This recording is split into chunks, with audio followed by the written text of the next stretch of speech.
ఇటు తెలుగుదేశం పార్టీని, జనసేన పార్టీని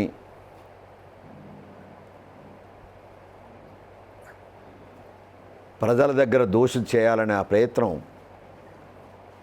వైఎస్ఆర్ పార్టీ కానీ జగన్మోహన్ రెడ్డి కానీ చేస్తున్న విధానాన్ని తీవ్రంగా ఖండిస్తున్నాం. ఈరోజు ఎన్డీఏ భాగస్వామిగా Bharatiya Janata party, Janasena party, Telugudesam party ఎన్నికల్లో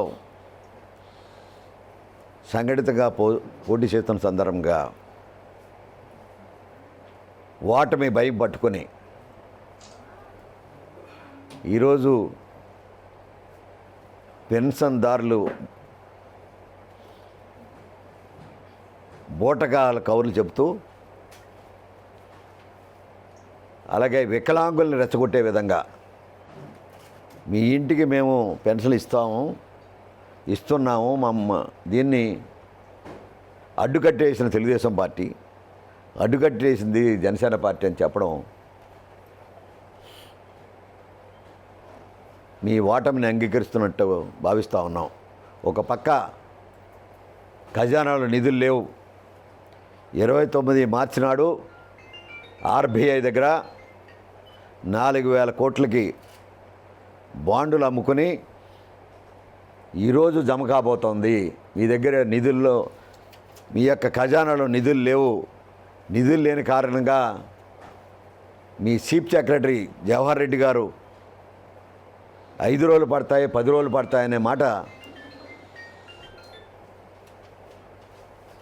మీ జగన్మోహన్ రెడ్డి ముఖ్యమంత్రి చేస్తున్న నాటకాల్లో పెద్ద నాటకాలుగా ఉన్న సందర్భంగా తీవ్రంగా ఖండిస్తున్నాం జవహర్ రెడ్డి యొక్క ఆలోచనని. ప్రభుత్వం ఎందుకు ఇవ్వలేదు? మీ దగ్గర గ్రామ సచివాలయ సిబ్బంది ప్రతి 2,000 మందికి 11 మంది సిబ్బంది ఉన్నారు. విఆర్ఓలు ఉన్నారు, విఆర్ఏలు ఉన్నారు. ప్రతి మండలంలోనూ గ్రామ సచివాలయాలు ఉన్నాయి, గ్రామ సిబ్బంది ఉన్నారు. ఎందుకు ఇవ్వలేకపోయారు? మీరు జీవో ఎందుకు జారీ చేయలేకపోయారనే వాటిని మిమ్మల్ని ప్రశ్నిస్తున్నాం. ఈ ప్రభుత్వాన్ని తీవ్రంగా ఖండిస్తున్నాం. పేదవాడి పెన్షన్ ఇవ్వడానికి కూడా రాజకీయాలు చేస్తున్న దుర్మార్గమైన ప్రభుత్వం జగన్మోహన్ రెడ్డి ప్రభుత్వాన్ని ప్రశ్నించండి అనే మాటని పెన్షన్దారులు అడుగుతూ ఉన్నాం.